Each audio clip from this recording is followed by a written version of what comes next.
Saudações a todos os alunos do curso de Licenciatura e Bacharelado em Química da Universidade Federal do Espírito Santo. Sejam todos muito bem-vindos a mais uma videoaula da disciplina de Análise Instrumental. Na videoaula de hoje, nós continuaremos o módulo 4, falando um pouquinho mais sobre voltametria. Na verdade, hoje nós vamos falar sobre os perfis de concentração na superfície do eletrodo. Considere que uma reação de eletrodo genérica, com espécies O sendo transformada em espécies E, ocorre em um eletrodo em solução de espécies O, que são espécies oxidadas, e que também contém um excesso de eletródo de suporte. Supondo que a concentração inicial de O seja dada por CO, enquanto a do produto R, que representa as espécies reduzidas, seja zero. Supondo também que a reação de redução seja rápida e irreversível, de tal forma que as concentrações das espécies O e das espécies E na camada da solução imediatamente adjacente ao eletrodo sejam dadas a qualquer instante pela equação de Nernst, como a gente pode ver a seguir. O potencial aplicado é igual ao potencial padrão das espécies oxidadas menos 0,0592 sobre N, log da concentração das espécies reduzidas nessa região imediatamente adjacente ao eletrodo, representado por C0, dividido pela concentração das espécies oxidadas nessa região imediatamente adjacente ao eletrodo, menos o potencial do eletrodo de referência. Essa aqui é a nossa equação 2, equação de Nernst para as concentrações das espécies O e R. Lembrando, potencial aplicado é a diferença de potencial entre o eletrodo de trabalho e o eletrodo de referência. CR0 e CO0 são as concentrações molares das espécies oxidadas e das espécies reduzidas em uma camada fina de solução apenas na superfície do eletrodo. Assumimos também que uma vez que o eletrodo é muito pequeno, a eletrólise em pequenos intervalos de tempo não altera significativamente a concentração da solução como um todo.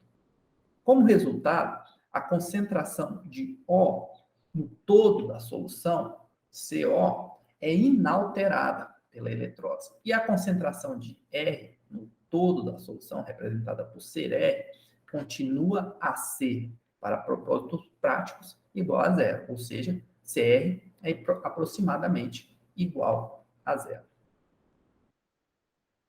Antes de descrever o comportamento do eletrodo em condições hidrodinâmicas, consideraremos o que ocorre quando o potencial é aplicado a um eletrodo plano na ausência de convecção e migração. Sob essas condições, o transporte de massa do analito para a superfície do meu eletrodo vai ocorrer apenas por difusão. Vamos supor que um potencial de excitação dado por pulsos, representado aqui por E, aplicado, seja aplicado ao eletrodo de trabalho por um período de tempo dados em segundos. Além disso, vamos supor que o potencial aplicado é tão grande que a razão, a concentração das espécies reduzidas na superfície do eletrodo, dividido pela concentração das espécies oxidadas na superfície do eletrodo, lá da equação 2, é um valor igual a 1000 ou superior a esse valor. Sob essas condições, a concentração das espécies oxidadas na superfície do eletrodo é, para todos os propósitos práticos, imediatamente reduzida a zero, ou seja, a concentração das espécies oxidadas na superfície do eletrodo nessas condições tende a zero. Podemos representar desta forma aqui, no gráfico de potencial versus tempo, no período de tempo, nós estamos aplicando um potencial constante, e no gráfico de corrente versus tempo, vocês percebem que a corrente decai rapidamente para zero. A figura a seguir, ela ilustra os perfis de concentração das espécies oxidadas e reduzidas após 0, 1, 5 e 10 milissegundos de eletrólise no sistema em discussão. Começando aqui com o tempo de 0 milissegundos. Percebam que a concentração das espécies reduzidas continua igual a zero e a concentração das espécies oxidadas continua igual à concentração referente ao book. Do lado direito, nós podemos perceber que à medida que nós aumentamos esse tempo, nós estamos avançando mais para o book, né? Porque a distância para a superfície do eletrodo vai aumentando, tá bom? A concentração das espécies O passa a ser constante em um intervalo maior de tempo. Ou seja, com o tempo, o gradiente de concentração estende-se mais e mais para dentro da solução, ou seja, para o bulk.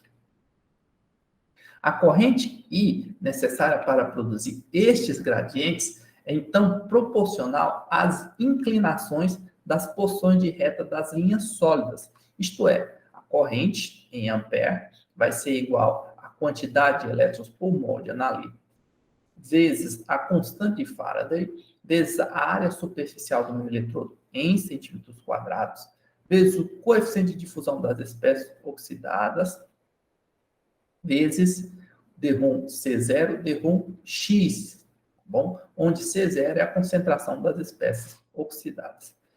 Esse fator aqui, D1 C0, D1 X, corresponde à inclinação da minha reta. E o produto, coeficiente de difusão, vezes o fator D1 C0, D1 X, é o chamado fluxo.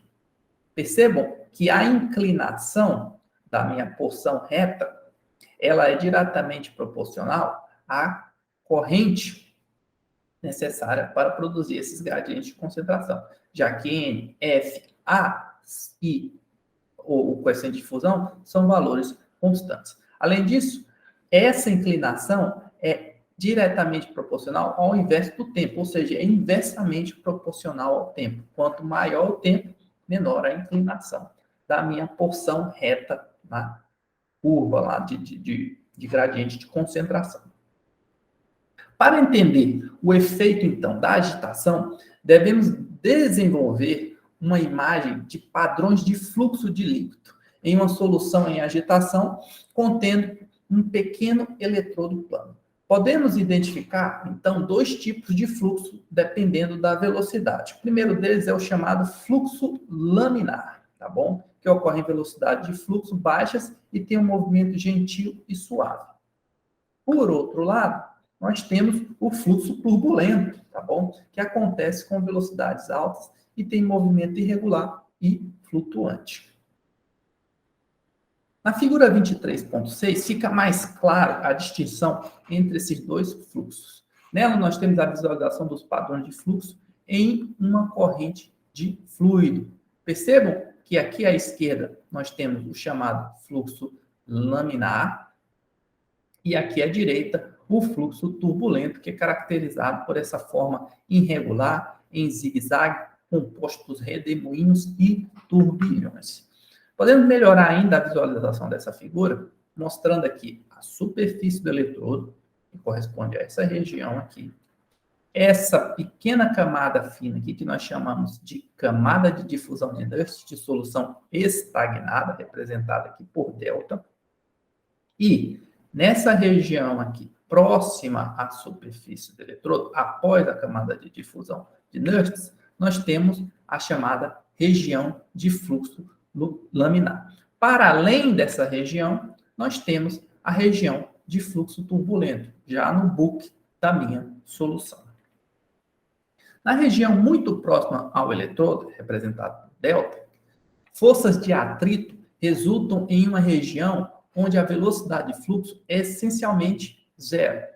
É apenas nos limites, então, da minha camada de difusão de Nernst que as concentrações de reagentes e produtos variam em função da distância da superfície do eletrodo e nos quais existem gradientes de concentração. Ou seja, regiões de fluxo laminar e turbulento, nessas regiões, a convecção mantém a concentração das espécies oxidadas em seu valor original e a concentração das espécies reduzidas em níveis muito baixos.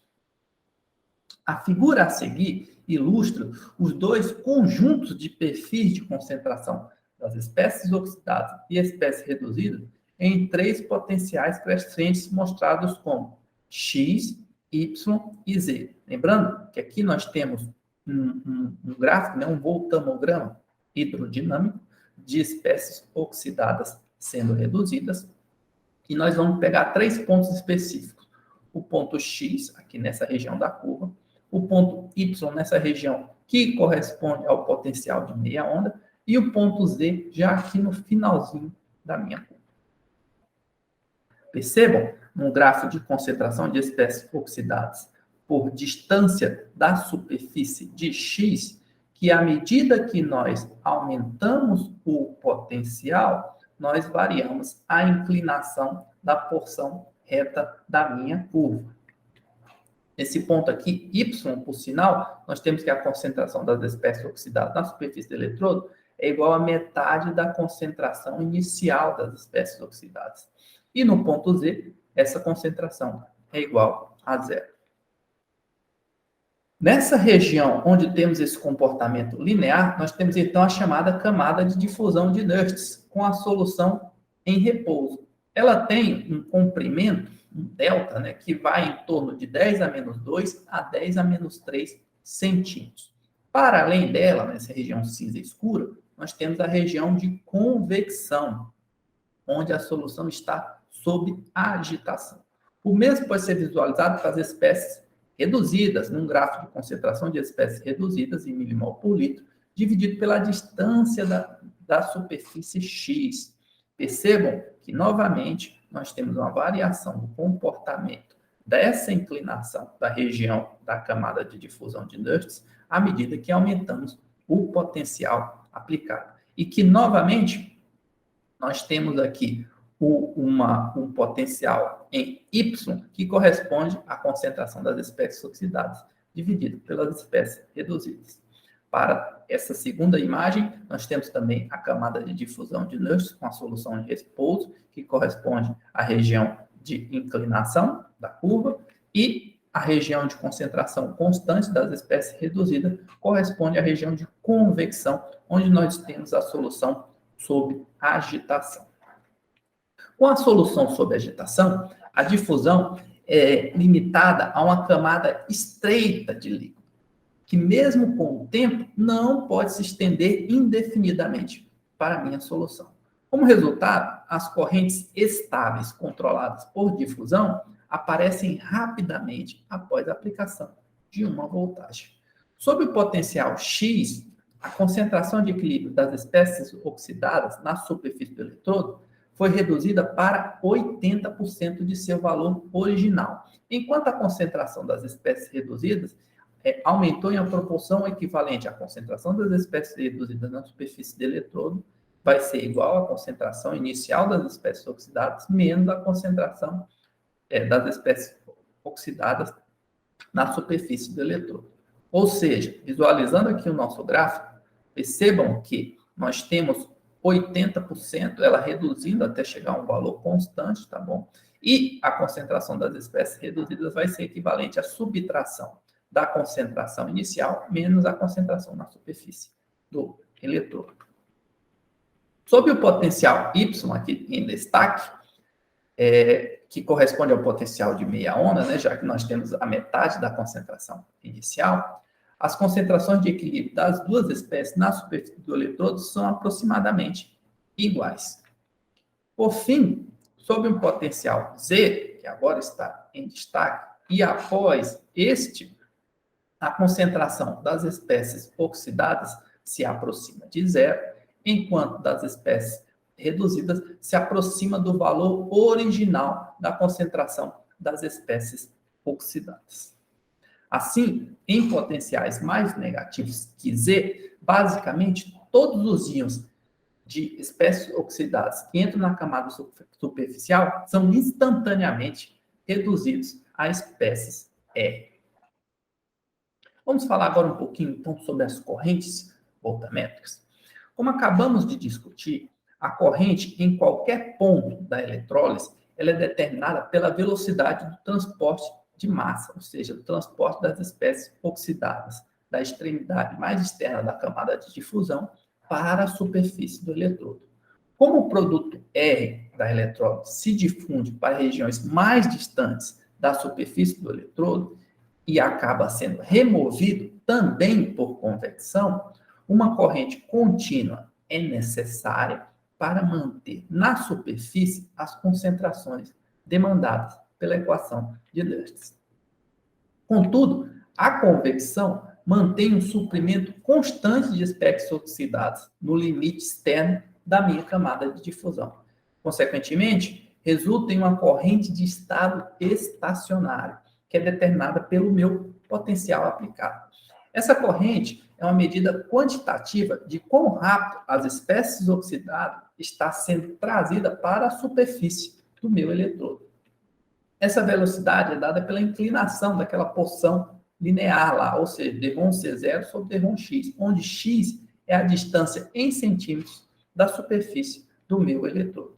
Observe que a inclinação na equação 3 é a inclinação da parte inicial dos perfis de concentração mostrados no slide 13. E que essas inclinações podem ser aproximadas como concentração das espécies oxidadas menos concentração das espécies oxidadas na superfície do eletrodo, dividido pelo delta, que é a minha camada de difusão de Nernst. Então, a gente pode pegar a equação 3 e substituir essa inclinação por esse termo aqui de forma aproximada.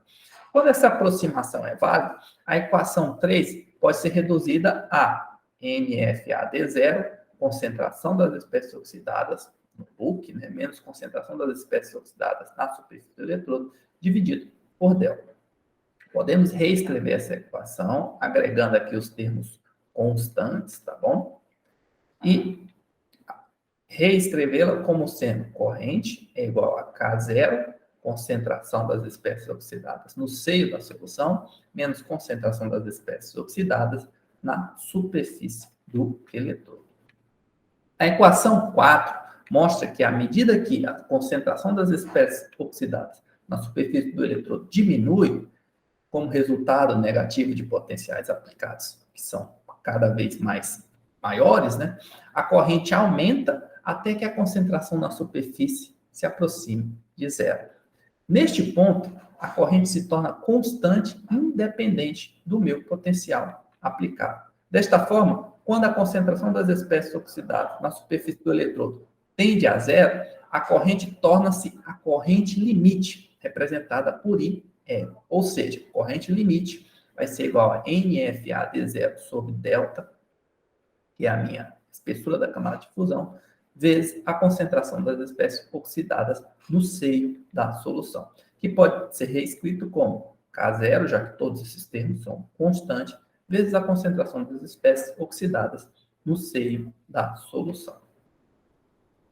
Para obter um perfil voltammétrico sigmoidal, como esse aqui, substituímos a equação 5 na equação 4 e rearranjamos essa equação.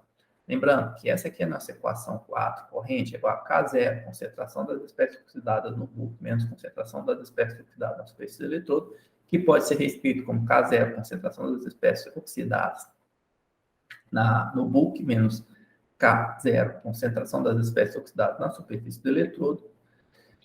E a equação 5 diz que a corrente limite é igual a K0 vezes a concentração das espécies oxidadas no bulk. Posso, então, substituir esse termo na equação 4 e temos, então, que a corrente vai ser igual a corrente limite menos K0, concentração das espécies oxidadas na superfície do eletrodo. Vou, então, reescrever essa equação como sendo a concentração das espécies oxidadas na superfície do eletrodo vai ser igual a corrente limite menos a corrente dividido por K0. Chegando, então, à minha equação 6. A concentração superficial de R pode também ser expressa em termos da corrente usando uma reação similar à equação 4. Isto é, a equação 4'. Agora nós temos um valor negativo, estamos trabalhando com o coeficiente de difusão das espécies reduzidas, concentração das espécies reduzidas no seio da solução, menos concentração das espécies reduzidas na superfície do eletrodo, onde o sinal negativo resulta da inclinação negativa do perfil de concentração, como vocês podem visualizar aqui no slide 13, que nós vimos anteriormente. Entretanto, dissemos anteriormente que durante a eletrólise, a concentração de R aproxima-se de zero na solução. E, portanto, a concentração das espécies reduzidas no seio da solução é aproximadamente igual a zero. Ou seja, podemos desconsiderar essa concentração das espécies reduzidas no seio da solução e reescrever a equação como sendo NFADR sobre delta vezes a concentração das espécies reduzidas na superfície do meu eletrodo, que vai ser igual a KR, concentração das espécies reduzidas na superfície do meu eletrodo, onde KR vai ser igual a NFA, coeficiente de difusão das espécies reduzidas, dividido pelo meu valor de delta, que é a espessura da minha camada de difusão. E arranjando, então, a equação 7, nós temos que a concentração das espécies reduzidas na superfície do eletrodo vai ser igual a corrente dividido por KR. A substituição, então, das equações 6 e 7' na equação 2 produz, após rearranjo, como vocês podem visualizar aqui, ó, substituir concentração das espécies reduzidas na superfície do eletrodo pela equação 7' e concentração das espécies oxidadas na superfície do eletrodo pela equação 6, na equação 7, produz, após rearranjo, essa equação aqui, que pode ser reescrita como potencial aplicado é igual a potencial padrão das espécies oxidadas, menos 0,0592 sobre N, log de K, que na verdade é K das espécies oxidadas, dividido pelo K das espécies reduzidas, vezes corrente dividido pela corrente limite, menos a corrente, menos o potencial de referência, do eletrodo de referência. Lembrando que log de A vezes B é igual a log de A menos mais log de B, nós podemos reescrever essa equação como sendo potencial aplicado é igual ao potencial padrão das espécies oxidadas, menos 0,0592 sobre N, log de A, K das espécies oxidadas, dividido por K das espécies reduzidas, menos, já que eu tenho aqui um valor negativo, né? É mais com menos, dá menos, 0,0592 sobre N, log da corrente dividido pela corrente limite, menos a corrente, menos o potencial do eletrodo de referência. Temos, então, a equação 8. Quando a minha corrente é igual à corrente limite dividido por 2, nós temos que o potencial aplicado é igual ao potencial de meia onda. Substituindo, então, esse valor na equação, corrente por corrente limite sobre 2, nós chegamos a essa fração aqui como sendo unitária. E como o log de 1 é igual a 0, nós temos que essa expressão aqui pode ser resumida a potencial aplicado igual ao potencial padrão das espécies oxidadas, menos 0,0592 sobre N, log de K das espécies oxidadas sobre K das espécies reduzidas, menos o potencial do meu eletrodo de referência. Lembrando que esse valor corresponde ao potencial de meia onda, já que nós estamos trabalhando não com corrente, mas na região onde a corrente é igual à corrente limite dividido por 2. A substituição, então, da equação 9 na equação 8 fornece uma expressão para o perfil sigmoidal do voltamograma de varredura linear. Como podemos visualizar a seguir? Nós temos aqui a equação 8 e temos também que o potencial de meia onda é dado como potencial das espécies oxidadas, potencial padrão das espécies oxidadas, menos 0,0598 sobre N, log de K das espécies oxidadas por K das espécies reduzidas, menos o potencial de eletrodo de referência, que é a minha equação 9. Percebam que esse termo da equação 8 equivale a esse termo da equação 9, e o potencial de eletrodo de referência também. Então, nós podemos embutir essa equação 9 na equação 8 para simplificá-la, ou seja, potencial aplicado é igual ao potencial de meia onda, menos 0,0592 sobre N, log da corrente dividido pela corrente limite, menos a corrente. Chegando, então, à minha equação 10, que dá o meu perfil sigmoidal, ao meu voltamograma de varredura linear. Porém, frequentemente, essa razão K das espécies oxidadas dividido por K das espécies reduzidas, contida na equação que acabamos de deduzir, a equação 9, ela se aproxima da unidade. de modo que, para as espécies oxidadas, podemos reescrevê-la. Ela se aproxima da unidade porque o valor de K depende de valores constantes. O único valor que não é totalmente constante é o coeficiente de difusão. Mas o coeficiente de difusão das espécies oxidadas e espécies reduzidas é muito próximo. Então, o K0 realmente é muito próximo do valor. K0 não, K das espécies oxidadas é muito próximo do K das espécies reduzidas.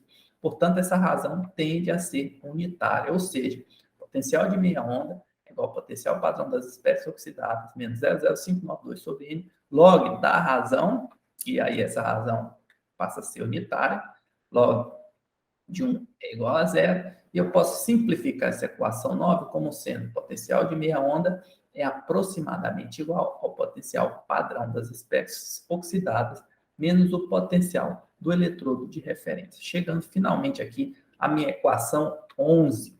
O potencial de meia onda é um identificador, então, do par redox e relaciona-se intimamente com o potencial padrão de redução. Como vocês podem ver via reação 11, esse potencial de meia onda ele é praticamente equivalente ao potencial padrão das minhas espécies oxidadas, e a partir dele eu consigo determinar das espécies reduzidas, menos o potencial do eletrodo de referência, que é um valor conhecido e constante.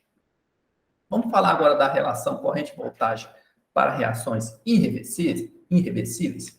Um processo eletroquímico, tal como esse processo aqui, é dito reversível se ele obedece à equação de Nernst sob condições do experimento. Em um sistema totalmente irreversível, a reação direta ou a inversa é tão lenta que pode ser considerada completamente desprezível. No sistema irreversível, nós não temos essa dupla aqui. Nós temos a reação inversa ou a direta mais lenta do que o seu par. Em um sistema parcialmente reversível, a reação em um sentido é muito mais lenta que no outro, embora não seja totalmente insignificante como no sistema irreversível. Um processo que parece reversível quando o potencial é mudado lentamente pode apresentar sinais de irreversibilidade quando é aplicada uma velocidade mais rápida de mudança de potencial. Muitos processos de eletrodos, especialmente aqueles associados com sistemas orgânicos, são irreversíveis, devido a essa cinética mais lenta de transferência de elétrons, levando a curvas mal definidas. Para descrever estas ondas quantitativamente, é necessário um termo adicional naquela equação 9 que nós acabamos de deduzir, que envolve a energia de ativação da reação para levar em conta a cinética de processo de eletrodo. Embora os potenciais de meia onda para as reações irreversíveis geralmente mostrem alguma dependência com a concentração, as correntes de difusão permanecem relacionadas linearmente com a concentração. Consequentemente, os processos irreversíveis são facilmente adaptáveis à análise quantitativa se estão disponíveis padrões de calibração adequados. Os reagentes de uma mistura geralmente comportam-se independentemente em um eletrodo de trabalho. Assim, um voltamograma para uma mistura é exatamente a soma das ondas dos componentes individuais, como a gente pode visualizar aqui na figura 23.9, que mostra o voltamograma para a mistura contendo dois componentes, A e B. Os potenciais de meia onda eles vão diferir em 0,1 volts na curva A e 0,2 volts na curva B. Geralmente, é necessária uma diferença de 0,1 a 0,2 volts entre os potenciais de meia onda se a espécie facilmente redutível sofre uma redução de 2 elétrons. Por outro lado, é necessário no mínimo 0,3 volts de diferença no meu potencial de meia onda se a primeira redução é um processo de 1 elétron. Então, entre o potencial de meia onda da primeira espécie e da segunda, eu tenho que ter uma diferença de pelo menos 0,3 volts quando eu tenho um processo com 1 elétron, para eu conseguir distinguir. Né? Tanto as curvas anóticas como as catódicas, elas podem ser encontradas na voltametria também, como pode ser visualizado aqui na figura 23.3. 10, que mostra o comportamento voltamétrico do par ferro 2, ferro 3, em um meio contendo citrato. Na curva A, nós temos uma onda anódica, ela está em corrente negativa, abaixo de zero. Toda a curva A está abaixo de zero. Ela mostra, consequentemente, a oxidação do ferro 2 a ferro 3. Na curva B, nós temos uma mistura equimolar de ferro 2 e ferro 3 na concentração de 0,5 vezes 10 a menos 4 mol por litro. Consequentemente, nós temos uma curva mista, com uma porção referente à região anódica, né, oxidação do ferro 2 a ferro 3, e uma porção referente à região catódica, corrente positiva, redução do ferro 3 a ferro 2. Por fim, na curva C, nós temos uma onda totalmente catódica, correntes positivas, acima de zero, mostrando a redução do ferro 3 a ferro 2. Por quê? Porque aqui na curva C, nós temos apenas uma solução contendo a espécie ferro 3, e ela, consequentemente, só pode ser reduzida. Os usos, né, mais importantes da voltametria hidrodinâmica, que nós acabamos de destacar aqui nessa videoaula, incluem a detecção e determinação de espécies químicas, à medida que elas deixam colunas cromatográficas do aparelho de injeção e fluxo, a determinação rotineira de oxigênio e certas espécies de interesse bioquímico, como glicose, lactose e sacarose, a detecção de pontos finais em titulações coulométricas e voltamétricas. E, por fim, estudos fundamentais de processos eletroquímicos. Na próxima videoaula, nós vamos continuar falando um pouquinho mais sobre essa técnica, mas falaremos também sobre a polarografia, a voltametria cíclica, a voltametria de pulso, e aí sobre a voltametria de pulso diferencial e a voltametria de ponta quadrada, e finalizaremos esse curso falando da voltametria de resolução. Como de praxe, deixo aqui para vocês mais uma atividade assíncrona número 8, que deve ser postada impreterivelmente até as 23 horas e 55 minutos do dia 15 de março. Desejo, então, a todos uma ótima semana e nos vemos na próxima videoaula. Até lá!